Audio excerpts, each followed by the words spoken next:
அடிப்படை அறிவே வாசிக்க தெரியாத சிவகுமார் என்பதற்கு இதை நான் சொல்லுகிறேன். கைக்கூலியாக இருந்து இந்த வழிபாட்டிற்கு பின்னடைவை உன்னால் உருவாக்க முடியாது. இந்த புதிய ஞானோதயம் சிவகுமாருக்கு எங்கிருந்து வந்தது, எப்படி வந்தது? இப்போ ஒரு பேட்டி கொடுத்திருக்கிறார், பெரிய ஞானி மாதிரி. ஏதோ இந்த அகில திரட்டு அம்மானையை வேளாண்டி வாத்தியார் திருத்தம் பண்ணார். இந்த புத்தகத்தை எழுதுகிற போது வேளாண்டி வாத்தியாரை பற்றி ஏதாவது எழுதியிருக்கிறாரா? இந்த கைக்கூலிகள் எல்லாம் அழிச்சாட்டம் போடுவதற்கு காரணம் இப்படிப்பட்ட அறிவிலிகள் எங்களோடு இருப்பதுதான். இதை நான் வேதனையோடு பகிர்ந்து கொள்வதற்கு கடமை. இந்த வழிபாட்டிற்கு கிடைத்திருக்கிற சாபக்கேடு என்று நான் சொல்லுவேன். யூடியூப் புரூட்டஸ் என்று சொல்லுவார்களே, காட்டிக் கொடுக்கிற எட்டப்பந்து, காசுக்கு விலை போன கைக்கூலிகள் எல்லா இடத்திலும் இருப்பார்கள். இங்க பாருங்க, என் கையில் தந்திருக்கிற பிரதி அகில திரட்டு என்று இருக்கும்.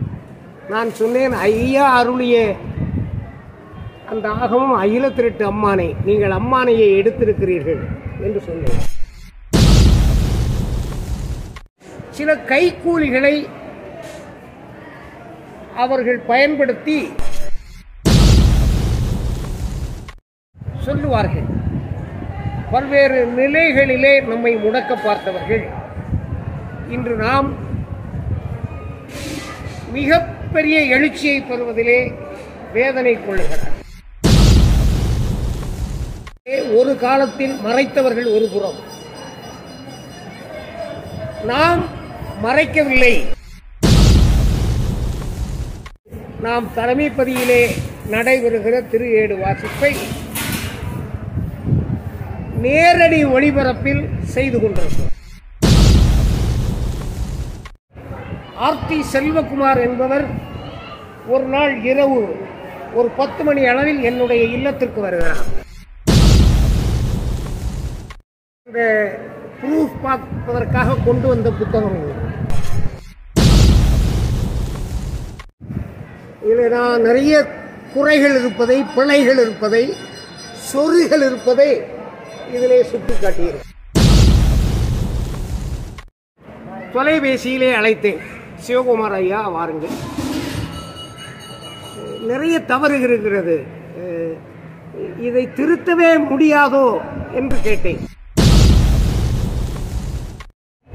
எந்த நிலையில் அவர் வெளியிட்டார் என்பது எனக்கு தெரியவில்லை. அறிவுக்கும் அவனுக்கும் சொந்தம் இருக்குமேயானால் அகில திரட்டை அதன் ஒரு 2 பக்கமாவது அவன் வாசித்து பார்த்திருந்தால்,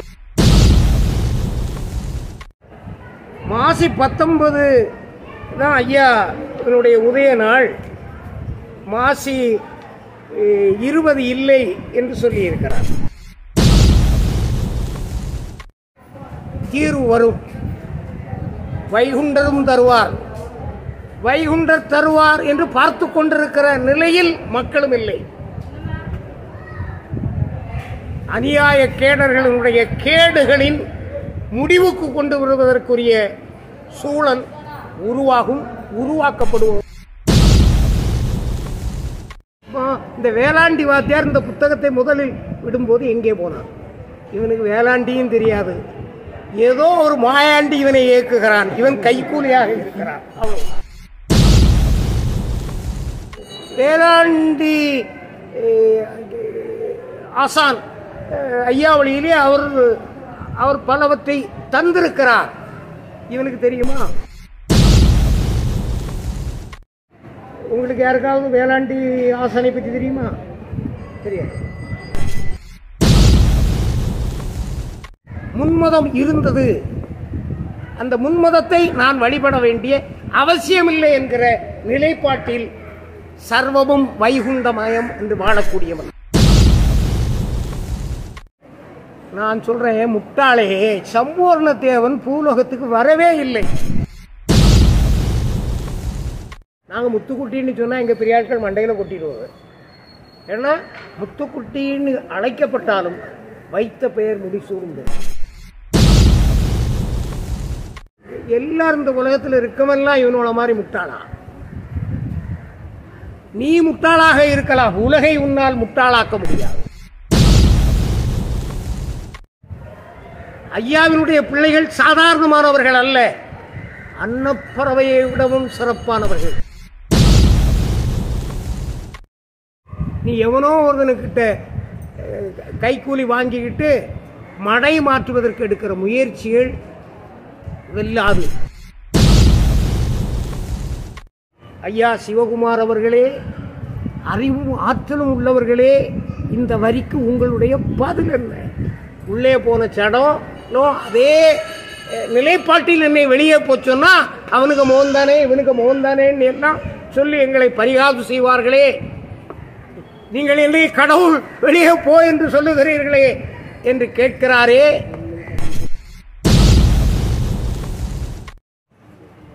ஆர்டி சிவகுமார், ஏ தம்பி வா, உனக்கு ஏதாவது தெளிவு வேணும்னா வா தாரேன்.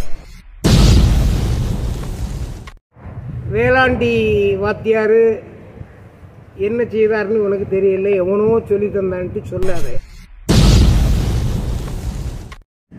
சில தெளிவுகள் உனக்கு கிடையாதுங்கிறது எனக்கு தெரியும், வா தெளிவு சொல்லித்தாரோம்.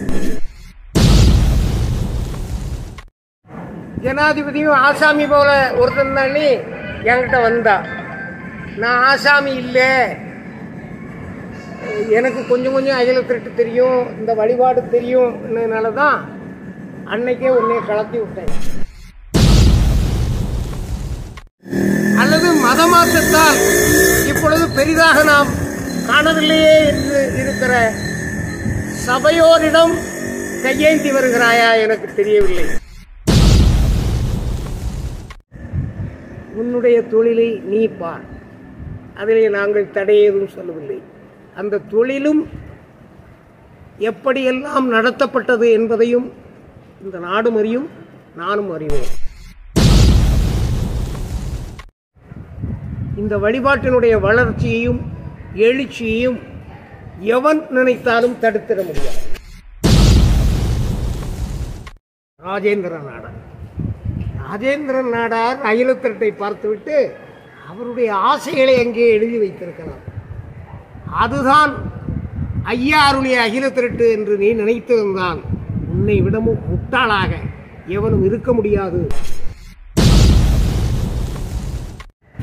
எனவே தயவு செய்து நீங்கள் கால் வைத்திருக்கிற இடம் தவறான இடம், எனவே உங்கள் கால் வைத்திருப்பதை நிறுத்திக் கொள்ளுங்கள் என்று முதல் முறையாக வேண்டி கேட்டுக்கொள்கிறேன். ஆர்டி சிவகுமார் அவர்கள் இந்த மாவட்டத்தில் உள்ளவர். எனவே நான் வேண்டுவதெல்லாம் தெரியாதவற்றை தெரிந்தது போல் காட்டாது. வேளாண்டி வாத்தியார் அகில திரட்டில் அவர் எதையுமே செய்யவில்லை. அவருடைய பங்களிப்பு இங்கே இல்லை. அது யாரும் செய்ய முடியாது, நானும் செய்ய முடியாது, நீயும் செய்ய முடியாது, எவனும் செய்ய முடியாது. ஐயா கிட்ட திருத்தம் காணதுக்குள்ள தகுதி நமக்கு உண்டா? ஐயா அருளியதில் கமா செமிகோலனை கூட மாற்றுகிற தகுதி நமக்கு கிடையாது. எனவே தவறான செய்தியை உலகத்திற்கு கொண்டு சென்று உன்னை உயர்த்தி காட்டிவிடலாம் என்று நினைத்தால் நடக்காது. எட்டப்பன் வரிசையில் ஒன்றாக இருக்க விரும்பாமல் நல்ல நினைவோடு திருந்தி வாழ்வதற்கு கற்றுக்கொள். இப்படிப்பட்ட செய்திகளை பரப்பக்கூடியவர்கள் ஐயாவினுடைய தண்டனைக்கு ஆளாகிவிடக்கூடாது.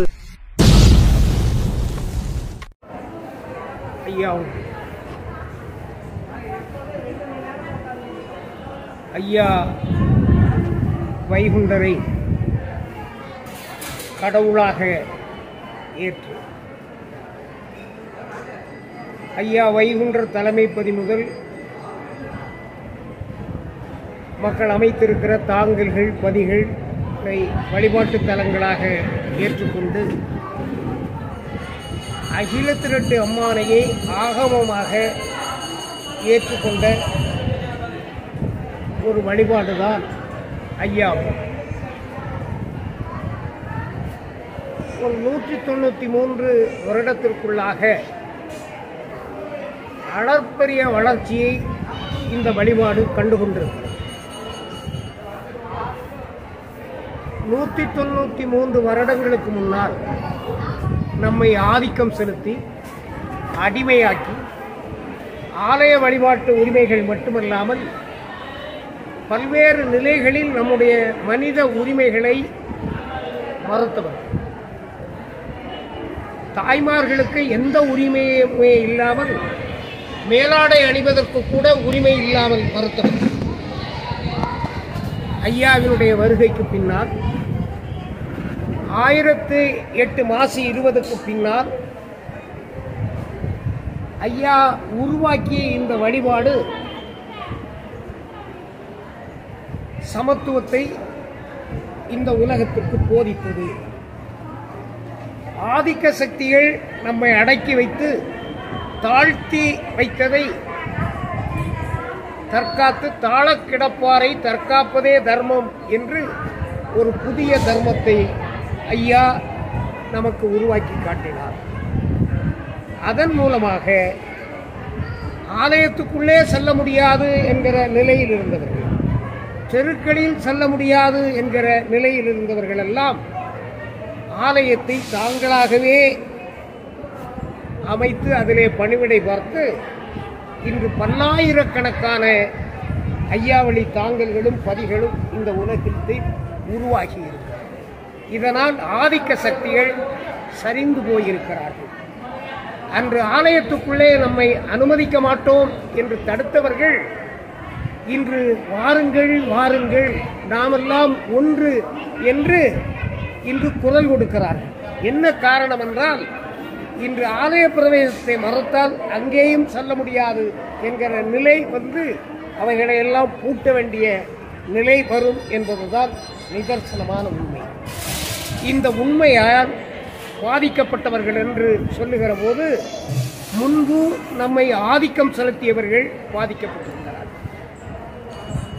அதுபோல பல்வேறு கொள்கைகள் கோட்பாடு கொண்டவர்கள், மத நம்பிக்கை உடையவர்கள் நம்முடைய மத நம்பிக்கையை இங்கே புகுத்தி விடலாம் என்று நினைத்தவர்கள் எல்லாம் ஐயாவின் வருகைக்கு பின்னால் உருவாக்கப்பட்ட சமத்துவத்தினுடைய அடிப்படையில் மக்கள் ஐயாவளியில் இணைந்தார்கள். அதனால் மத மாற்றம் இங்கே தடுத்து நிறுத்தப்பட்டது. ஐயாவினுடைய வருகைக்கு பின்னால் கொத்து கொத்தாக பிற்படுத்தப்பட்ட தாழ்த்தப்பட்ட மக்கள் கிறிஸ்தவர்களாக இஸ்லாமியர்களாக மாறியவைகள் எல்லாம் நிறுத்தப்பட்டு மத மாற்றம் ஒட்டுமொத்தமாக நிறுத்தப்பட்டது ஐயாவினுடைய வருகைக்கு பின்னால் தான். சொல்லுவார்கள், பல்வேறு நிலைகளிலே நம்மை முடக்க பார்த்தவர்கள் இன்று நாம் மிகப்பெரிய எழுச்சியை பெறுவதிலே வேதனை கொள்ளுகிறார். எனவேதான் அங்கொன்றும் இங்கொன்றுமாக சில கைக்கூலிகளை அவர்கள் பயன்படுத்தி அகில திரட்டு அம்மானை என்கிற ஆகமம் தனிச்சிறப்பு பெற்றது. இதற்கு முன்னிருந்த ஆகமங்கள் எல்லாம் நம்போன்றவர்கள் படிக்க முடியாதவை. ஒருவேளை அதை ஒருவன் படிக்க தகுதி பெற்ற உயர் ஜாதிக்காரன் படிக்கிறான் என்றால் அதை நாம் கேட்டுவிட்டால் நம்முடைய கேட்ட காதை கூட குருடாக்க வேண்டும் என்று கொடிய தண்டனை வழங்கிய காலகட்டம் அல்லாமல் அந்த காலகட்டத்திலே தான் ஐயாவினுடைய அன்பு பிள்ளைகள் ஆகமம் இல்லாதவர்களாக இருக்கக்கூடாது, ஆகமம் உள்ளவர்களாக இருக்க வேண்டும் என்கிற நிலையில் ஐயா அகில திரட்டு அம்மானையை நமக்காக அருளினார். அதோடு மட்டுமல்லாமல் அந்த அகில திரட்டு அம்மானை மூடி புனிதத்தை போர்த்தி அறைக்குள் அடைக்கப்படுவதற்காக வைக்கவில்லை. அகில திரட்டு அம்மானை இந்த உலகம் அறிய வேண்டும் என்கிற நிலையில் அகிலத்திரட்டு அம்மானையை ஐயா அருளி ஹரிகோபாலன் சீடர் எழுதியதை ஒரு 150 ஆண்டுகளுக்கு முன்னதாக சுவாமிதோப்பு தலைமைப்பதியில் மார்கழி மாதம் முதல் ஞாயிற்றுக்கிழமை நிறைவு பெறுவதாக 17 நாட்களுக்கு முன்னதாக கார்த்திகை மாதம் வெள்ளிக்கிழமை ஆரம்பித்து திருஏடு வாசித்து அதை பாராயணம் செய்து உலக மக்களுக்கு அறிய செய்யக்கூடிய ஒரு செயல்பாடை செய்தார். அதற்கு பிறகு ஐயாவளியில் அமைந்திருக்கிற பதிகளானாலும் தாங்கல்களானாலும் வருடத்திற்கு ஒரு முறை இந்த அகிலத்திரட்டு அம்மானையை வாசித்து அதற்கு பாராயணம் சொல்லுவதை பணிவிடையாக ஏற்றுக்கொண்டு இருக்கிற தாங்கல்களிலெல்லாம் நடத்தி கொண்டு, எனவே ஒரு காலத்தில் மறைத்தவர்கள் ஒரு புறம், நாம் மறைக்கவில்லை, அதை எல்லோரும் வாசிக்க வேண்டும் என்று வாசிக்கிறோம், எல்லோரும் அறிந்து கொள்ள வேண்டும் என்று தெளிவுபடுத்துவதற்காக பாராயணம் சொல்லுகிறோம். படிப்படியாக இந்த விஞ்ஞான வளர்ச்சியின் காரணமாக இன்று நாம் தலைமைப்பதியிலே நடைபெறுகிற திருஏடு வாசிப்பை நேரடி ஒளிபரப்பில் செய்து கொண்டிருக்கிறோம். கோடிக்கணக்கான மக்கள் இந்த ஒளிபரப்பை பார்த்து கொண்டிருக்கிறார்கள். ஐயாவளியை அறிந்து இதற்குள்ளே வந்து ஆனால் யூடியூப் ரூட்டஸ் என்று சொல்லுவார்களே, காட்டிக் கொடுக்கிற எட்டப்பங்கு, காசுக்கு விலை போன கைக்கூலிகள் எல்லா இடத்திலும் இருப்பார்கள். நான் ஆர்த்தி செல்வகுமார் என்பவர் ஒரு நாள் இரவு ஒரு 10 மணி அளவில் என்னுடைய இல்லத்திற்கு வருகிறார். ஐயா, நான் ஒரு அகிலத்திரட்டு அம்மானை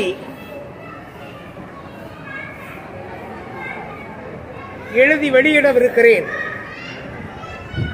அதற்கு நீங்கள் அணிந்துரையும் ஆசிரியரையும் எழுத வேண்டும் என்று கேட்டார். நான் சொன்னேன், என்னிடம் 2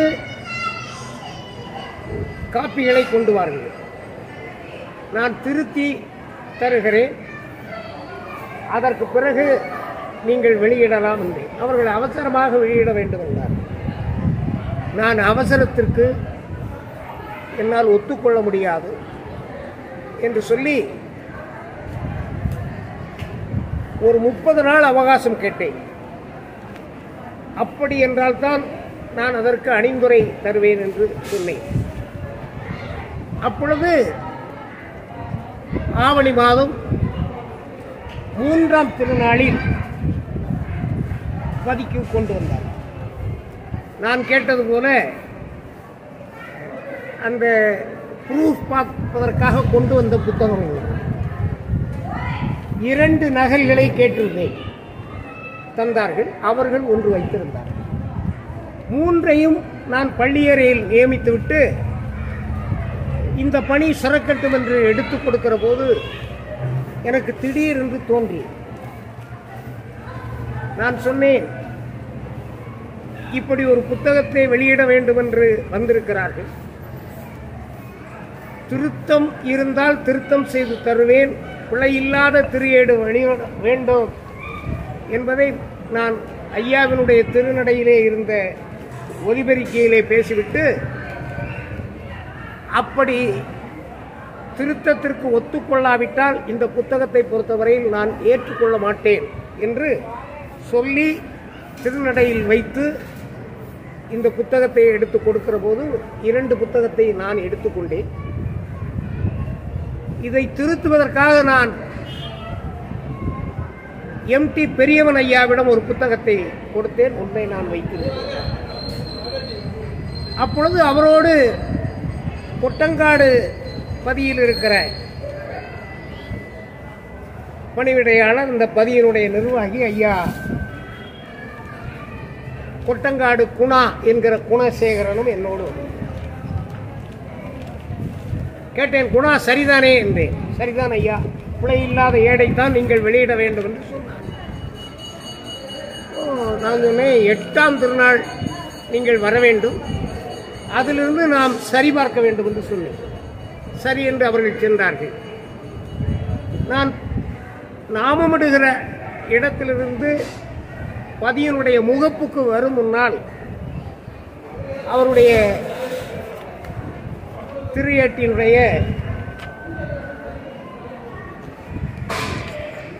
காப்பை படித்தேன். இதில் நான் நிறைய குறைகள் இருப்பதை, பிழைகள் இருப்பதை, சொறிகள் இருப்பதை இதிலே சுட்டி காட்டியிருக்கிறேன். படித்துவிட்டு சொன்னேன், பார்த்தேன், வானவர் தேவர் மறைமுனி தபோதனர்கள் என்கிற வரி 4வது வரியாக சேர்க்கப்பட்டிருந்தது. பார்த்தேன். 2வது பக்கத்தில் போகும்போது பாருங்க, 111 வரிகள் இல்லை, நிறைய சேர்த்திருக்க. தொலைபேசியிலே அவரை அழைத்தேன். சிவகுமார் ஐயா வாருங்கள், நிறைய தவறு இருக்கிறது, இதை திருத்தவே முடியாதோ என்று கேட்டேன். வருகிறேன் ஐயா என்று சொன்னவர்கள் திருப்பி வரவே இல்லை.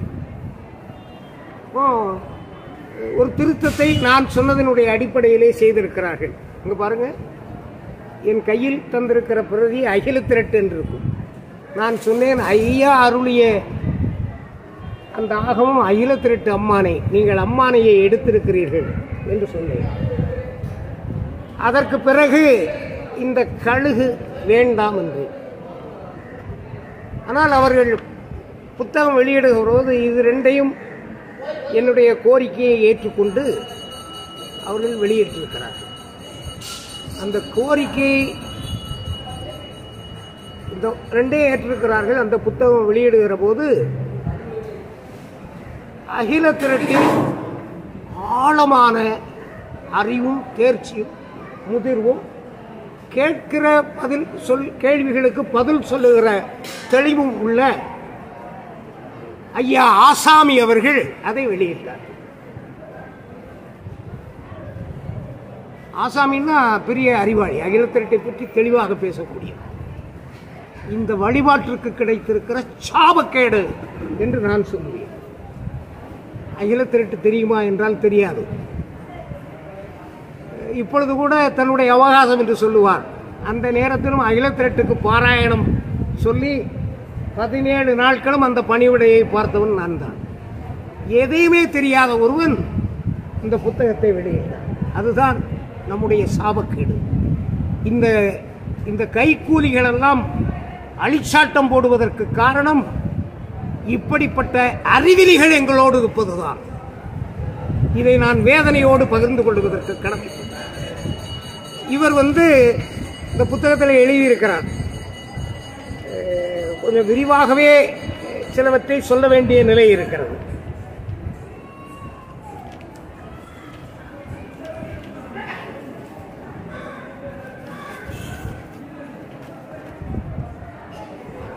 ஐயா 1008 மாசி 20 கடவுளாக வரார். தவம் இருப்பதற்கு முன்னால் கிட்டத்தட்ட 8 மாதத்துக்குள் 12 மாதத்துக்குள் அவர் நாட்டு நடப்பை பார்க்கிறார். அப்படிதானே? வாசம் என்னமா வருது? பார்த்துவிட்டு ஐயா 10 மாதங்கள் பார்நடப்பு உள்ளவற்றை பார்த்துவிட்டு தவத்தில் இருக்கிறார்.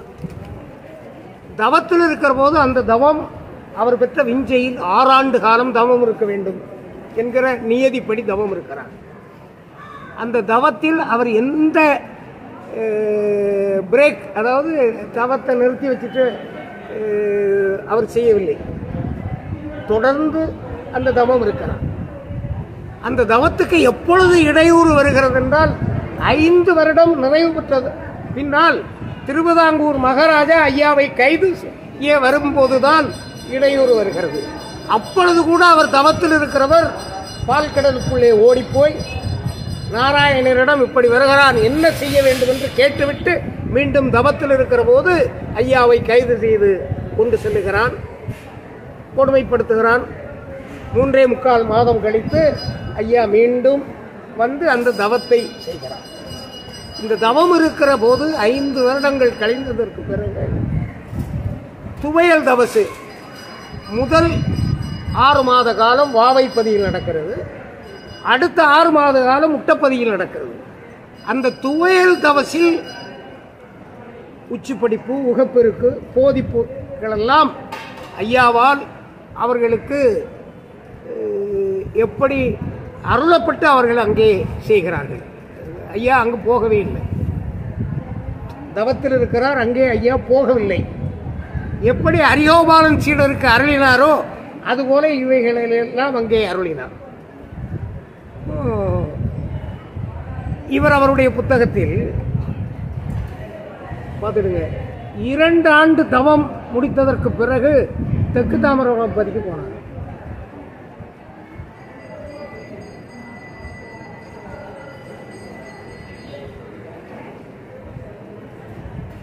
அகிலத்தில் இல்லாத ஒன்று சென்றார். அந்த தெற்கு தாமரம் பதியில வச்சு தான் ஏறு எழுதினார். எப்பவுமே குரு அவருடைய இடத்தில் தான் இருப்பார், சீடர்கள் அவருக்கு பணிவிடை பார்த்து கொண்டு அவரோடு தான் இருப்பார். இதுதான் நியதி, இதுதான் நடைமுறை. அதனால்தான் இப்போ இது பண்ணிட்டு அவர் என்ன சொல்றாருன்னா, கொல்லம் ஆண்டு 1010 அங்கே வச்சு அகிலத்திரட்டு எழுதினாரு. 1016 அகிலத்திரட்டு எழுதினது தவறு என்று இந்த புத்தகத்தில் அவர் எழுதியிருக்கிறார்.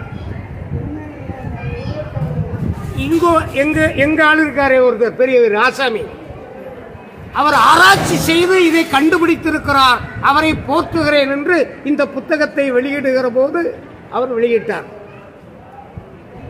எந்த நிலையில் அவர் வெளியிட்டார் என்பது எனக்கு தெரியவில்லை. அறிவுக்கும் அவனுக்கும் சொந்தம் இருக்குமையானால் அகில திரட்டை அதன் ஒரு 2 பக்கமாவது அவன் வாசித்து பார்த்திருந்தால் அங்க இருக்கு, நாளான நாள் இருக்கு. ஆனால் இப்படி எழுதி இருக்கார். அதே மாதிரி இதுல என்ன ஒன்றும் செய்திருப்பார். மாசி 19 தான் ஐயா இவனுடைய உதய நாள், மாசி 20 இல்லை என்று சொல்லி இருக்கிறார்.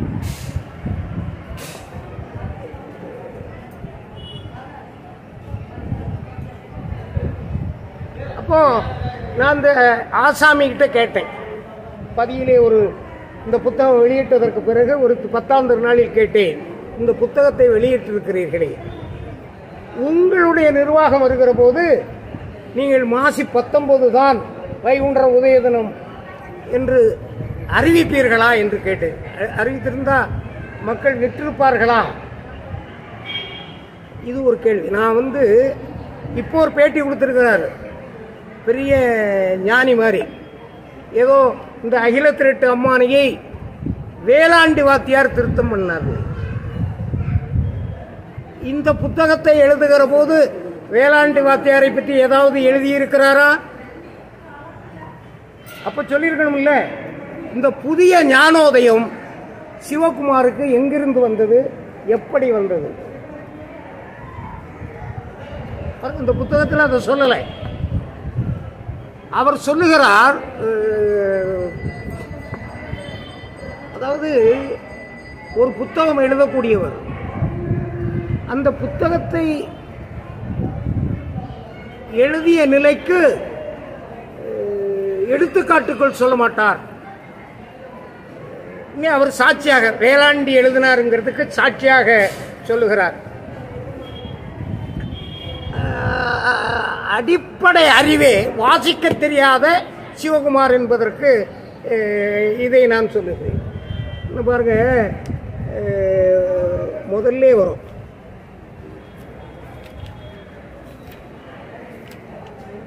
அகில திரட்டு ஐயா அருளினார்.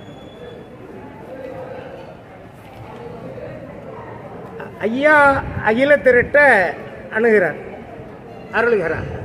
அரியோபாலம் சீடர் எழுதுகிறார். இது அகிலத்திரட்டில் இருக்கிறது. நாம் ஏற்றுக்கொண்டிருக்கிறோம். இந்த உலகம் ஏற்றுக்கொண்டிருக்கிறது. கைக்கூலிகள் ஏற்றுக்கொள்ளாமல் இருக்கலாம். இந்த உலகம் ஏற்றுக்கொண்டிருக்கிறது. இந்த எடுத்துக்காட்டை பற்றி எடுத்து சொல்ல தெரியாத அறிவிலே சொல்ல இங்கே என்ன சொல்றாருன்னா, ஐயா உரைக்க அன்போர்கள் தங்கள் முன்னே மெய்யா எழுதி விரிப்பேன் நான் என்பதெல்லாம். இது ஐயா எழுதுனது, அரிகோபாலன் சீசரை எழுதினதுன்னு நான் சொல்ல மாட்டேன். மெய்யா எழுதி நான் விரிப்பேன் நான் என்பதெல்லாம் ஆனை நடை கண்டு அன்றில் நடையது ஒக்கும். சேனை சரிவது என்ன சித்தரம்பு பத்தி என்ன, குயில் கூவக் கண்டு கூகை குரலாமோ, மயிலாடக் கண்டு வான்கோழி ஆடினதேன், மடந்தை தேனீக்கள் வைத்தரசம் அறிந்து கடந்தை தாடேற்றும் கதை போல யான் அடியேன் 4 யுகமும் நடுத்தீர்க்க வந்த பிரான் மேலோன் திருக்கதை எழுதுவேன் என்பது ஒக்கதாகும். இதை நான் தான் எழுதினேன் என்று சொன்னால் மயிலாடக் கண்டு வான்கோழி ஆடியது போல, தேன் தாடையிலே தேன் வைத்ததை பார்த்து கடந்தை தேன்கூடு தாடு கட்டியது போல என்று அவர் சொல்கிறார். இந்த உதாரணம் எந்த இடத்தில் எதற்காக எடுத்தாளப்படுகிறது என்பதை கூட தெரியாமல் மிகப்பெரிய அறிவியலாளியாக இருக்கிற ஒருவன் கொடுத்திருக்கிற அயோக்கியத்தனமான பேட்டி இது என்பது இதிலிருந்து நிரூபணம். இப்போ கொஞ்சம் நினைக்கிறான், ஏதோ ஐயாவளி மக்கள் என்றால் எதையும் கண்டு காணாமல் போகக்கூடியவர்கள் என்று நினைத்து கொண்டு எதையும் சொல்லலாம் என்று நினைத்து கொண்டிருக்கிறான். தீர்வு வரும், வைகுண்டரும் தருவார், வைகுண்டர் தருவார் என்று பார்த்து கொண்டிருக்கிற நிலையில் மக்களும் இல்லை. அநியாய கேடர்களுடைய கேடுகளின் முடிவுக்கு கொண்டு வருவதற்குரிய சூழல் உருவாக்கப்படும் என்பதை இந்த நேரத்தில் எடுத்துச் சொல்வதற்கு கடமைப்பட்டிருக்கிறேன். அதனால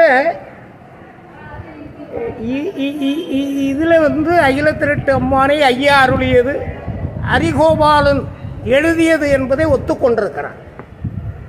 கோர்ட்ல ஜட்ஜ்மெண்ட் வரும். ஜட்ஜ்மெண்ட் எழுதுறது யாரு? நீதிபதி சொல்லுவார். ஸ்டெனோ பழைய காலத்துலன்னா ஷார்ட் ஹேண்ட், ஸ்டெனோ ஷார்ட் ஹேண்டில் சொல்ல தீர்ப்பு எழுதுவார். அதுக்கு பிறகு டைப் அடித்து கொடுப்பார். அதுக்கு பிறகு ஜட்ஜிகிட்ட வாஸ்து காட்டுவார். அது சரியானதுங்கிற போது ஜட்ஜி கையில் கொடுப்பார். இப்பவும் ஜட்ஜி சொல்லுவார், ஸ்டெனோ அதை கம்ப்யூட்டரில் அடிச்சுட்டு பிறகு வாஸ்து காணிச்சிட்டு சரியாக இருந்தால் கையெழுத்து போடுவார். இந்த ஸ்டெனோக்கு வேலையை அரிகோபாலன் செய்தேன் என்று அரிகோபாலன் சொல்லுகிறார். இவன் என்ன சொல்றான்னா, வேளாண்டி எந்த புத்தகத்தில் வேளாண்டி ஆசான் அப்படிதானே சொல்றாரு, வேளாண்டி திருத்தினார். வேளாண்டி திருத்தினார்னு சொல்றாரு. யாரும் திருத்தவில்லை. இதை திருத்துகிற தகுதி உலகில் பிறந்த எவனுக்கும் கிடையாது. அவர் எதுக்கு திருத்த போறாரு? அவர் என்ன தவறையா வெளியிட்டா? ஏற்கனவே இந்த அகிலத்திரட்டு அங்கே இருந்ததுதான் இங்கே சொல்லப்பட்டிருக்கிறது. சரிதானே? அதானே நம்முடைய நம்பிக்கை. அடுத்தவனுடைய நம்பிக்கை பற்றி நம்முடைய நம்பிக்கை. அகிலத்திரட்ட மக்கள் அறிவதற்காக அங்கே இருப்பதை இங்கே மக்கள் அறிவதற்காக, மக்கள் தெளிவதற்காக, மக்கள் புரிந்து நடப்பதற்காக அகிலத்திரட்டு அம்மானை என்கிற இந்த ஆகமத்தை ஐயா அருள அரிகோபாலன் எழுதி நமக்கு தந்திருக்கிறார். அதை ஐயா லட்சுமி தேவிக்கு கதையாக சொல்லுவது போல நமக்கு சொல்லப்பட்டிருக்கிறது. இதுதான் உண்மை. இந்த வேளாண்டி வாத்தியார் இந்த புத்தகத்தை முதலில் விடும்போது எங்கே போனான்? இவனுக்கு வேளாண்டியும் தெரியாது. ஏதோ ஒரு மாயாண்டி இவனை இயக்குகிறான். இவன் கைக்கூலியாக இருக்கிறான். அவ்வளவு வேளாண்டி ஆசான் ஐயா வழியிலே அவர் பலவற்றை தந்திருக்கிறார். இவனுக்கு தெரியுமா? எதை தந்தார் என்பது தெரியாமல் இதை தந்தார் என்று சொல்லுகிறார். உங்களுக்கு யாருக்காவது வேளாண்டி ஆசானை பற்றி தெரியுமா? தெரியாது. இந்த அருள் நூல் இருக்கு இல்லையா,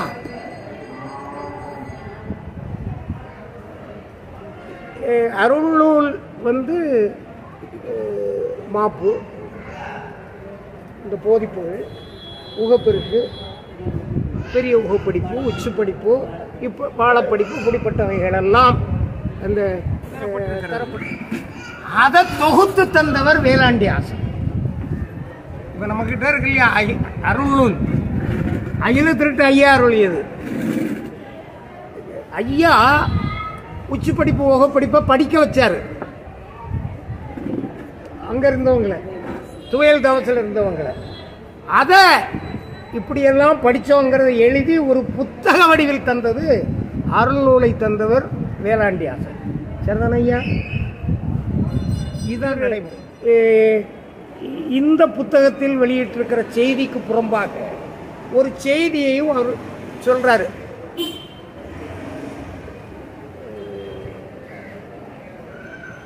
அதாவது என்ன சொல்றாருன்னா, ரொம்ப அழகா சொல்றாரு. சம்பூர்ண தேவன் கடற்கரையோட போன உடனே அவரை முடிச்சுட்டாரு அப்படின்னு சொல்றாரு. அதுக்கு பிறகு கிடையாது. நான் சொல்றேன், முட்டாளே, சம்பூர்ண தேவன் பூலோகத்துக்கு வரவே இல்லை.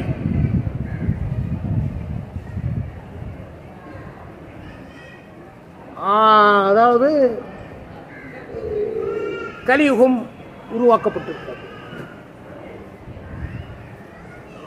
கிருஷ்ணருடைய கூட்டுச் சடலம் பர்வதாமலையிலே இருக்கிறது. இந்த கலியுகத்தை படைப்பதற்கு, கலியனை படைப்பதற்கு திருமால்கிட்ட கேட்கல. சிவன் கலியை படைக்கும் போது சிவனுக்கே களி பிடிச்சி போச்சு. அவர் பக்கத்தில் இருந்த ரிஷிகளை எல்லாம் கூப்பிட்டு கேட்காரு, திருமால் எங்கே? அப்போ அவர் சக்தியை இழந்ததுனால அதனை கேட்டார் இவர்கிட்ட, திருமால் எங்கே என்று இவர் எதற்காக கேட்க வேண்டும்? திருமால் எங்கே? அழைத்து வா. இவனு ஒன்று போறான், பர்வதாமலையிலே செத்து கிடக்கார். பர்வதாமலையில் கிடக்குது யாரு? கிருஷ்ணருடைய பொற்கூட்டு சடலம். திருமாலுடைய சக்தியில் 8000ல் 1 தான் கிருஷ்ணர். சரிதானே? அப்ப 8000ல் 17,000ல் 1, 8,000ல் 1, 8,000ல் அப்படிதான் இருக்கு. இது ஒரு இதுக்கு சொல்றேன். இப்போ திருமாலினுடைய ஒட்டுமொத்த உருவமும் ராமராகவோ கிருஷ்ணராகவோ வரவில்லை. அவருடைய பவர்ல ஒரு பகுதி தான் இங்கே வருது. அது கிருஷ்ண பரமாத்மாவை பொறுத்தவரையில் அகில திரட்டில் வருவது நினைவு சரியாக இருக்குமே. 8000ல் 1 பங்கு சக்தியோடு தான் கிருஷ்ண பரமாத்மா வந்தார் என்று இருக்கிறது என்று நினைக்கிறேன். ஒரு பகுதி என்று வைத்துக் கொள்ளுங்கள். திருமால் என்ன நினைக்கிறாரு? 6 முறை என்னை அகம் வைத்த சடலம் பேறு பெறவில்லை.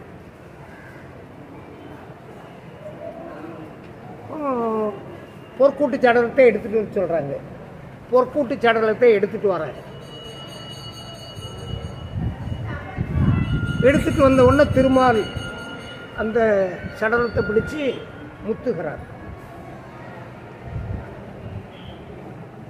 முத்திட்டு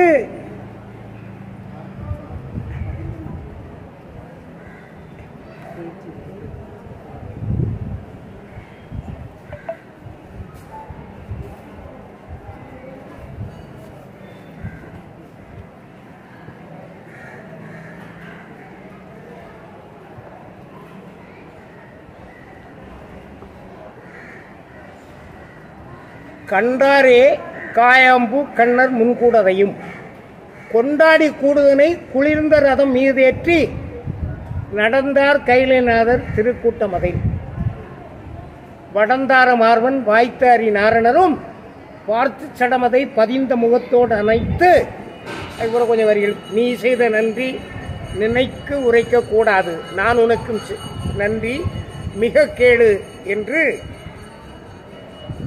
எந்த துயரம் மாற்ற யுக சோதனைக்கு அனுப்பி உந்தம் துயரம் மாற்றி யுகத்துயரம் மாற்றி எந்த துயரம் மாற்றி ஈசர் துயரம் மாற்றி கலியை அறுத்து கரையேறும் நாளையிலே சலிவில்லா தர்மப்பதி உனக்கு தருவேன் என்று அவர் உறுதி சொல்லுகிறார். இந்த நிலையில் அந்த பொற்கூட்டு சடலத்தை திருமால் சொல்லி அனுப்புகிற போது ஏற்கனவே இனி இந்த பொற்கூட்டு சடலத்துக்கு ஒரு உயிர் கொடுக்க வேண்டும். அந்த உயிர் கொடுப்பதற்கு என்ன செய்ய வேண்டும் என்று நினைக்கிற போது தேவன்ல பெரிய தேவன் சம்பூர்ண தேவன் பார்த்து கேட்குறாங்க. சம்பூர்ண தேவன் சொல்றான், அதெல்லாம் முடியாது. தேவனும் சாதாரணமான தேவன் இல்லை, அதெல்லாம் முடியாது. எனக்கு ஒரு இச்சை இருக்கு, அதை தீத்தா தான் வருவேன்னு சொல்றான். அதுக்கு பிறகு அவரை தவம் இருக்க சொல்லுகிறார். அந்த தவம் இருக்கிறார். இவர் தவம் எப்படி பார்க்க போகிறார் என்கிற போது திருமுடியை நினைக்கிறார். அவர் நினைத்த பெண்ணையும் நினைக்கிறார். அப்போ அந்த கட்டுப்பாடுகளுக்கு உட்பட்டு, இப்போ நான் இதை செய்வேன் நீ நடந்துருன்னு சொல்லுவோம், சின்ன ஆளு கேட்டுட்டு போயிடும். திருமால் நீ பூலோகத்தில் வரணும், நான் வைகுண்டரா வருவதுக்கு மனித பிறவியா உன்னை பிறக்க செய்கிறேன், உனக்கு கிருஷ்ண பரமாத்மா அவனுடைய பொற்கூட்டு சடலத்திலே உனக்கு உயிரை புகுத்தி கீழ்பிறவி செய்ய போறேன்னா அதெல்லாம் ஒன்றும் முடியாது. நீர் சொன்ன உடனே நான் போக முடியாது, எனக்கு சிலது இருக்கு, பரிகாரம் தருவீனா போறேங்கிற. சரி சரின்னு சொல்லி கீழே வர. அப்போ இந்த பாருங்க, சம்பூர்ண தேவனை வானோர்களெல்லாம் புகழுகிறார்கள். எப்படி புகழுகிறார்கள்? இவர் பதித்திருக்கிற அந்த பதிப்பிலும் இதெல்லாம் இருக்கு. என்ன தவம் செய்தாரோ இத்தேவன் தாய் தகப்பன் பொன்னப்ப நாரணருக்கு பிள்ளையன வந்துரிக்க. இவர் மனிதனா? இப்போ நானும் நீங்களும் மனித பிறவி, இதில் மாற்றம் இல்லை. இதில் இருக்க நம்ம எல்லாருமே மனித பிறவி. எவனோ ஒருத்தன் நான் தெய்வ பிறவின்னு சொன்னான்னு நம்ம யாரும் தெய்வ பிறவின்னு நினைச்சிடக்கூடாது. நம்ம மனித பிறவி தான். நம்ம மனித பிறவி தான். ஜனாதிபதி பிறந்தான், வாழ்ந்தான், சில பணிகளை செய்தான், ஐயாவிடம் போயிட்டான் அல்லது இறந்தான். இதில் இருக்க எல்லாருக்கும் நிலைப்பாடும் இதுதான். ஆனா அந்த கிருஷ்ண பரமாத்மாவினுடைய பொற்கூட்டு சடலமும் சம்பூர்ண தேவனுடைய உயிரும் பூலோகத்திலே பிறவி செய்யப்படுகிற போது அந்த பிறவி என்ன பிறவியாக செய்யப்படுகிறது? என்ன தவம் செய்தாரோ இத்தேவன் தாய் தகப்பன் பொன்னப்ப நாரணருக்கு பிள்ளையென வந்துதிக்க. அந்த பிறவியே சாதாரண பிறவி இல்லை. இங்க பாருங்க, அடுத்த பகுதியில் கர்ம கடன் கழிக்க கலியுகத்திலே பிறக்க தர்ம சம்பூரணனை தரணி பிறவி செய்தார். செய்த சடமதையும் சுமக்க சடம் பார்த்து மெய்யிசையும் நாதன் மேதினியில் செய்தாராம். எவ்வளவு அழகாக சொல்லி இருக்கிறான். அவனுக்கு புரியல, அவ்வளவுதான். ஆனா அவன் பதித்த அந்த புத்தகத்தில் அதை அந்த வரிகள் இருக்கிறது. அப்புறம் பாருங்க, இன்னும் பாருங்க.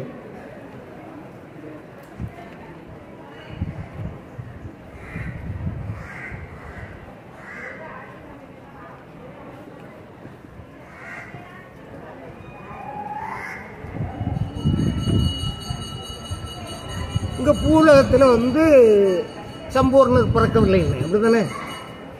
பிறக்கலை.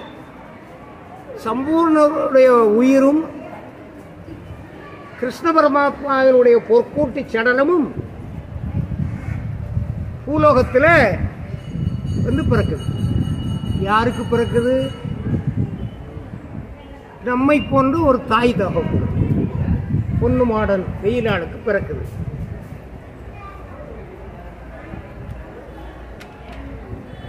இங்க பாருங்க, செவ்வு மகாவிஷ்ணு உரு செய்த சடமே பிறந்து இந்த பூலகத்தில் பிறந்தது. இவன் கல்வெட்டை மாற்றணுங்கிறான். வாயா வா, நீ கையில் வச்சிட்டு இருக்கிற அகிலத்திலே இந்த வாசகம் தான் இருக்கு, நான் கையில் வச்சிருக்கிற வாசகமும் இருக்கு.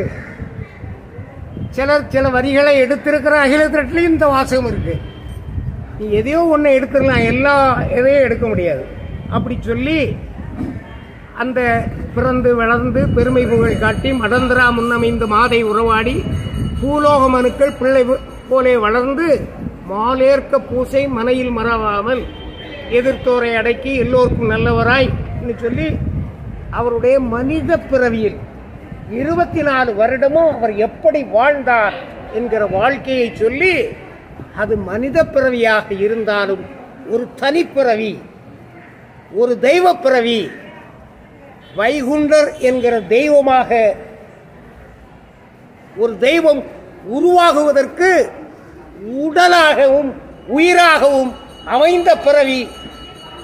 அதனால் என்னை பொறுத்தவரையில் சொல்லுவேன், ஒன்று அந்த 24 வயது வரையில் உள்ள அந்த மனிதனாக பிறந்த அந்த காலகட்டம் ஒரு அவதார காலகட்டம். அப்போ பாருங்க, அதுக்கு பிறகு அவர் சொல்றாரு, இவருக்கு நோய்வாய்ப்பட்டாச்சு, படுத்திருக்கிறாரு. இந்த நிச்சயித்த நாள் வருது, வைகுண்டராக நிச்சயித்த நாள் வருகிறது. அந்த நிச்சயித்த நாள் வருகிற போது திருமால் திருச்செந்தூர் கடற்கரையிலே நின்று கொண்டு கலைமுனி ஞானமுனியை அழைத்து, நான் நியமித்த அந்த சடலம் வருகிறது, அழைத்து வாருங்கள் என்று சொல்கிறார். அப்போ பாருங்க, வந்த முனிமார் வாழ்த்தி அந்த நல்லுவரே சந்தன வீதியிலே சடலந்தனை நிறுத்தி மாமுனிவர் தாமும் மாயோனை வந்து கண்டு சாமி நீர் கொண்டு வர தாமுரைத்த நற்சடலம் அடியார் எதிரே போய் அழைத்து வந்தோம் ஐயாவே. அவரை கொண்டு வராங்க. அயலத்திரட்டு வாசகத்தில் தோளில் 2 சாமியாரும், அந்த பக்கம் ஒரு முனிவர், இந்த பக்கம் ஒரு முனிவர் இருந்து தோளில் இப்படி தூக்கி வச்சுட்டு வந்தது மாதிரி அகிலத்திலே உள்ள வசனங்கள் இருந்து கொண்டிருக்கிறது என்பதையும் நான் அகிலத்திரட்டை படித்த வரையில் அறிந்திருக்கிறேன். அகிலத்திரத்தை படித்தவர்களெல்லாம் உணர்ந்திருக்கிறார்கள் என்பதையும் சொல்லி, இந்த சடலம் எப்படிப்பட்ட சடலம் என்பதை 2வது அந்த முனிவர்கள் வலியுறுத்த, நல்ல சடலம் இது, நாடும் முற்காலதே வெள்ளமர்கோல் வானும் வெற்றி தேவலோ உயிர் பேர் சம்பூரணன் தான் பெரிய திறவான் காணும் சொல்லி இந்த சடலத்தினுடைய பெருமைகளை எல்லாம் சொல்லி அங்கே கொண்டு கொடுத்தாச்சு. இப்போ ஐயா திருமால் சொல்றாரு,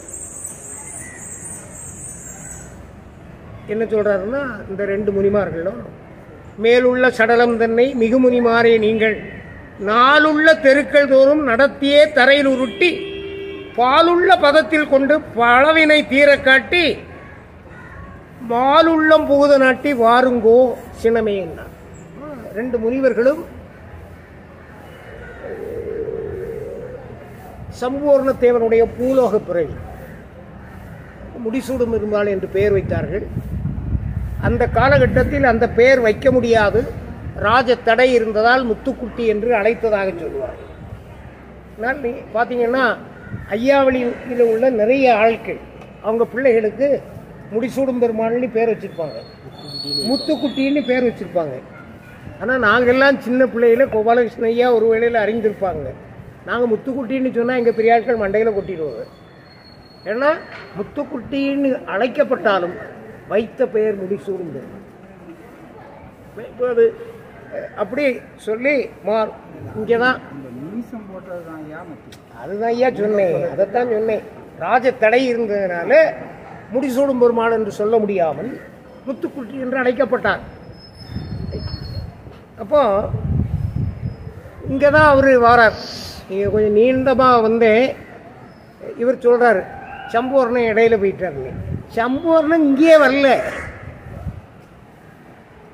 பூலோகத்திற்கு சம்பூர்ண தேவர் வரவில்லை.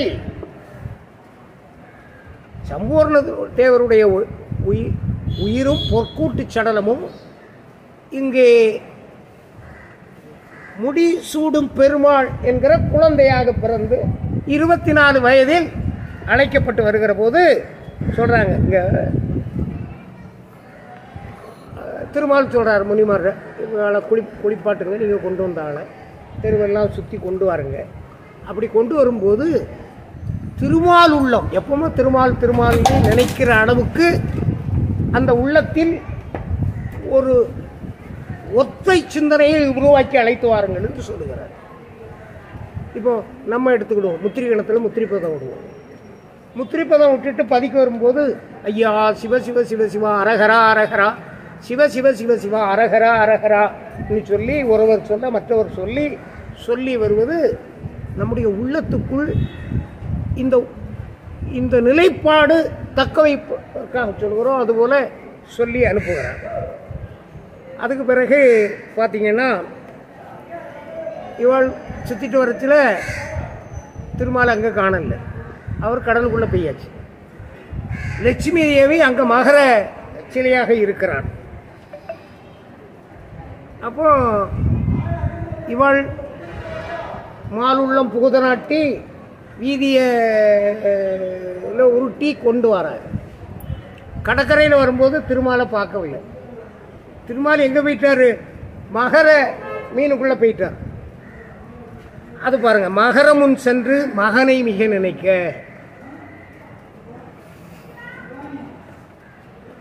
உகரமுனி கூட்டி வந்த உற்ற சடலம் அது சினமே கடலுள் சென்றதுகான் அன்போரே, குணமே குணமெனவே கூண்டறியோன் தான் பார்த்து மகனை மிக எடுத்து மகரமதின் உள்ளே கொண்டு. இவர் மகனே மகனேன்னு யாரை கூப்பிடுவாரு? திருமால் மகனாக்கவிருக்கிற வைகுண்டராக்கவிருக்கிற பூலோக சடலத்தை அவர் கூப்பிடார், மகன் கூப்பிடார். கிட்ட வந்த உடனே மகனை மிக எடுத்து அவர்தான் திருமால் இந்த பூலோக பிறவியை எடுத்து மகரத்துக்குள் செலுத்த. இந்த வரிக்கு சிவகுமார் என்ன பதில் சொல்ல போகிறார்? அங்கே முடிச்சுட்டாருன்னு சொல்றாரு. என்ன பதில் சொல்ல போகிறார்? அதுக்கு பிறகு பாருங்க, இன்னும் நிறைய இருக்கு. உள்ள போயாச்சு, விஞ்சை கொடுத்தாச்சு. அந்த விஞ்சை கொடுக்கிற போது உள்ள நிலை அகில வரிகளிலே பார்ப்போம். பாலனை போல் காட்டி 16 உடன் காட்டி 4 காட்டி நல்ல மகவதற்கு நடக்க கருமும் நவிற்றிடவே நாராயணரும் அடக்கமுடனே அருளுவார் அன்போரே சொல்ற. அப்போ உள்ள கூட்டிட்டு போய் ஏற்றி அவரை பாலனை போல் ஆக்கிறாரு. 16 வயசுல காட்டுறாரு. 4 காட்டி நல்ல மகவதற்கு 16க்கு பிறகு 4 8, 16 8 24 வயதுக்கு காட்டுறாரு. அந்த 24 அங்கே கல்வெட்டில் இருக்கு, அகிலத்திரட்டில் இருக்கு. இது மட்டும் இல்லை, மகாய பிறந்து ஒரு 24க்குள் வரும், நிறைய இடத்துல வரும். சொல்றேன், இந்த புறம்போக்குகள் ஒரு காரணத்திற்காக, பொறாமைக்காக எதையும் மடைமாற்ற முடியாது சொல்லுகிறாரு. அப்புறம் பாருங்க, இப்போ நான் இந்த பதில் நம்முடைய நிலைப்பாடு அகிலம் வெளிப்படுத்துகிற செய்தி இதுதான். இப்போ அவங்க என்ன பண்றாங்க? இங்க சம்பூர்ண தேவனை பேச்சு முக்தி கொடுத்தாச்சு. இனி தானே வைகுண்டவன். இது தானே குரூப் வந்து உலகமாக சேவை சேவை சக்கரவர்த்திகள். அவள் சொல்றாங்க, சேவை சக்கரவர்த்தி உள்ள போனா கொஞ்ச நாளைக்கு முன்னுக்கு அதுக்குள்ள ஓடிச்சு. ஒரு ஒரு ஒரு ஒரு ஒரு ஒரு ஒரு கதை ஓடிச்சு. அந்த கதை ஒன்றில் தங்கவேல் ஐயா ஊரில் இருந்து ஒரு பையன் சின்ன வயதிலே இறந்து போனான்.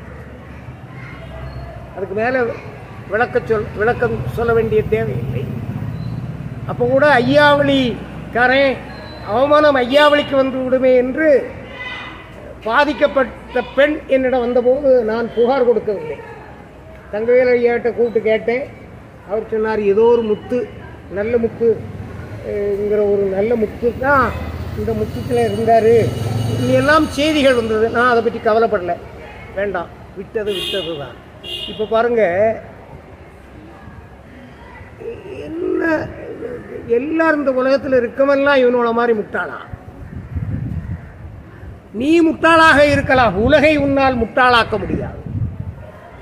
ஐயாவினுடைய பிள்ளைகள் சாதாரணமானவர்கள் அல்ல, அன்னப்பறவையை விடவும் சிறப்பானவர்கள். அன்னப்பறவை பாலையும் தண்ணியும் கலத்தி வச்சா பாலை மட்டும் எடுத்துகிட்டு போயிடும். ஐயாவளிக்காரன் அப்படி இல்லை. அவன் ரொம்ப தெளிவாக ஐயாவினுடைய சக்தியை தனதாக்கி கொள்ளுவான். அப்படிப்பட்ட அறிவும் ஆற்றலும் தெளிவும் மிக்கவர்கள் ஐயாவளியில். நீ எவனோ ஒருவனுக்கிட்ட கைக்கூலி வாங்கிக்கிட்டு மடை மாற்றுவதற்கு எடுக்கிற முயற்சிகள் வெல்லாது என்பதை திருநடையிலே நடக்கிற ஒவ்வொரு நிகழ்வுகளும் இந்த உலகத்திற்கு எடுத்துக்காட்டி வருகிறது. இங்க பாருங்க, இன்னும் கலியுகத்தில் இருக்க போக சொல்லீரே, உன்னை அறியாமல் உன் கலியில் உள்ளோர்கள் என்னை மிக பழித்தும் இயேசுவாரே நீசரெல்லாம் அல்லாமல் முன்பற்ற அவர்களோட பெயரை சொல்லி பொல்லாத நீசரெல்லாம் பேசி அடிப்பாரே. ஐயா சிவகுமார் அவர்களே, அறிவும் ஆற்றலும் உள்ளவர்களே, இந்த வரிக்கு உங்களுடைய பதில் என்ன? உள்ளே போன சடம் அதே நிலைப்பாட்டில் என்னை வெளியே போச்சோன்னா அவனுக்கு மோகன்தானே இவனுக்கு மோகன்தானேன்னு எல்லாம் சொல்லி எங்களை பரிகாசம் செய்வார்களே. நீங்கள் என்னை கடவுள் வெளியே போ என்று சொல்லுகிறீர்களே என்று கேட்கிறாரே. என்ன சொல்லுகிறீர்? நீரும் உம புத்தகத்தில் போட்டிருக்கிறீர். நீர் இந்த வரி நீர் போட்டிருக்கிறீர். இப்படி எல்லா இடங்களுக்கும் ஆதாரம் இருக்கு. இப்போ இவங்களுடைய முக்கிய நோக்கம் உலகில் தர்மயுக ஆட்சி வருகிற போது வருகிற தலைநகர் சுவாமிதோப்பு. நிச்சயமா தர்மயுக ஆட்சி வரும் என்கிற நம்பிக்கை இருக்கு, அவனுக்கும் இருக்கு. வந்துடும், வந்துட்டா இவனும் இருந்துடப்படாதுன்னு நினைக்கிறோம். அதனால இதை இங்கே நிகழக்கூடிய நிகழ்வுகளை எவனும் தடுக்க முடியாது. ஏதோ சாதாரணமானவன் தந்த உத்தரவாதத்தையே நம்பி இந்த நாடு மோசமானது. ஆனால் இங்கே தரப்பட்டிருக்கிற உத்தரவாதம் ஐயா வைகுண்டர் தந்திருக்கிற உத்தரவாதம். தர்மயுக ஆட்சி நான் தருவேன், தர்ம செங்கோல் ஆட்சியில் நீங்கள் இருப்பீர்கள் என்று சொல்லியிருக்கிறார். அதை நம்பித்தான் கோடான கோடி மக்கள் ஐயாவினுடைய திருநடையிலே சங்கமித்துக் கொண்டிருக்கிறார். ஆர்டி சிவகுமார், என் தம்பி வா, உனக்கு ஏதாவது தெளிவு வேணும்னா வா, தாரேன். உன்னுடைய அத்தனை வரலாறுகளும் எனக்கு தெரியும், நான் தெரியாதவன்னு நினைக்காத.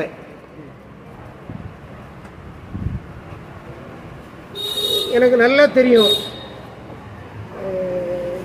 ஒரு 2 தேர்தலில் உங்கள் ஊரில் இருந்தவருக்காக உழைத்தேன். எனவே அங்கே உள்ள பல்வேறு நிலைகள் எனக்கு தெரியும். அதனால் தயவு செய்து ஏதோ ஒரு புஸ்தகம் வெளியிட்டா அப்புறம் கொஞ்ச நாளாக வகுப்படுத்த இப்போ இப்படி ஒன்று வந்திருக்குன்னு எடுக்காத. வா, வேளாண்டி வாத்தியார் என்ன செய்தார்னு உனக்கு தெரியல, எவனோ சொல்லி தந்தான்ட்டு சொல்லாத. சில தெளிவுகள் உனக்கு கிடையாதுங்கிறது எனக்கு தெரியும். வா, தெளிவு சொல்லித்தாரோம். ஏன்னா அது எங்க கடமை. நீயும் ஜனாதிபதியும் ஆசாமி போல ஒருத்தன் தான். நீ என்கிட்ட வந்தா, நான் ஆசாமி இல்லை, எனக்கு கொஞ்சம் கொஞ்சம் அகில திரட்டு தெரியும், இந்த வழிபாடு தெரியும்னால தான் அன்னைக்கே உன்னை கலத்தி விட்டேன். அதனால் தயவு செய்து சொல்லுகிறேன், நீ ஐயாவளி மக்கள் அறிவும் தெளிவும் உள்ளவர்கள், அகில ஞானம் உள்ளவர்கள். இவனுக்கு எல்லாம் தெரியும், எல்லாமே ஐயா வைகுண்டர் என்பது தெரியும். அதை உன் ஆள் எவனும் சொல்ல மாட்டான். நீ எல்லாம் வைகுண்டரே நீ சொன்னதுனால ஆதிக்க சக்தியினுடைய பலமிழந்து போனதே என்று அவர்களுக்கு பக்கமேனம் கொட்ட வருகிறாயா, அல்லது மதமாற்றத்தால் இப்பொழுது பெரிதாக நாம் காணவில்லையே என்று இருக்கிற சபையோரிடம் கையேந்தி வருகிறாயா எனக்கு தெரியவில்லை. வெகு விரைவில் அதையும் அறிய முடியும், அறிவோம். உன்னுடைய தொழிலை நீ பார், அதிலே நாங்கள் தடையேதும் சொல்லவில்லை. அந்த தொழிலும் எப்படியெல்லாம் நடத்தப்பட்டது என்பதையும் இந்த நாடும் அறியும், நானும் அறிவேன். எனவே கைக்கூலியாக இருந்து இந்த வழிபாட்டிற்கு பின்னடைவை உன்னால் உருவாக்க முடியாது. இந்த வழிபாட்டினுடைய வளர்ச்சியையும் எழுச்சியையும் எவன் நினைத்தாலும் தடுத்திட முடியாது. அகில திரட்டு அம்மானை ஐயா அருளியது. இதில் கொட்டங்காட்டில் போய் ஒரு நூலை பார்த்தேன், அகசீஸ்வரத்தில் ஒரு நூலை பார்த்தேன், பாஞ்சாலங்குறிச்சியில் போய் ஒரு நூலை பார்த்தேன்னா எல்லா இடத்துலையும் அகில திரட்டு இருக்கும். ஐயா அருளிய அகில திரட்டு அம்மானை பதியில் படிக்கப்பட்டு உலகத்திற்கு அறிமுகப்படுத்தப்பட்டது. அது புத்தகமாக வெளியிடப்பட்ட பிறகுதான் நாங்களெல்லாம் அன்போடு அழைக்கிற கொட்டங்காடு அண்ணாச்சின்னு சொல்லுவோம். அவர் மிக நம்ம இப்போ இருக்கிற நம்ம குணசீலன் கொட்டங்காடு குணாவினுடைய தகப்பனார். அவர் இந்த ஊர்வலத்தை நாங்கள் உருவாக்கிய போது எங்கள் பக்கத்திலே நின்று வரக்கூடிய பெருமைக்குரியவர் அந்த ராஜேந்திரன் நாடார். ராஜேந்திரன் நாடார் அகில திரட்டை பார்த்துவிட்டு அவருடைய ஆசைகளை அங்கே எழுதி வைத்திருக்கலாம். அதுதான் ஐயா அருளிய அகில திரட்டு என்று நீ நினைத்திருந்தான் உன்னை விடமும் முட்டாளாக எவனும் இருக்க முடியாது என்பதையும் சொல்லுகிறேன். ஐயா அருளிய அகில திரட்டு தான் அது மாதிரி நீ தெக்குதாம்பலத்திலிருந்து ஊர்வலமாக கொண்டு வந்தார்கள் என்று சொன்னாய். இல்லை, ஊர்வலம் கொண்டு வருவது ராஜகோபால் சீசர் வீட்டிலிருந்து பதிவரை அகில திரட்டு ஏடுவாசி பண்ணை கொண்டு வருவாங்க. ஆனால் பதியில் ஒரு விசேஷம் நடக்கிற போது மற்ற இடங்களில் விசேஷம் நடத்தக்கூடாது என்பதை உலகத்திற்கு காட்டுவதற்காக தெற்கு தாமரைகுளம் பதியிலே திருஏடு வாசிப்பு ஆரம்பித்து சுவாமிதோப்பு பதியிலே திருஏடு ஆரம்பிக்கிற அன்று அங்கே நிறுத்தி விடுவார். கையெழுத்து பிரதிகள் அதிகம் இல்லாத போது அங்கிருந்து கூட பிரதிகள் இங்கே வந்திருக்கிறது. இப்போ என்கிட்ட ஒரு அகில திரட்டு கையெழுத்து ஓலைச்சுவடி இருக்கிறது. இந்த அம்மா கிட்ட ஒன்று இருக்குது. இந்த அம்மா எழுதிட்டுருக்கு. இன்னும் அம்பலப்பதியில் ஒரு ஐயா, அது பேர் என்ன,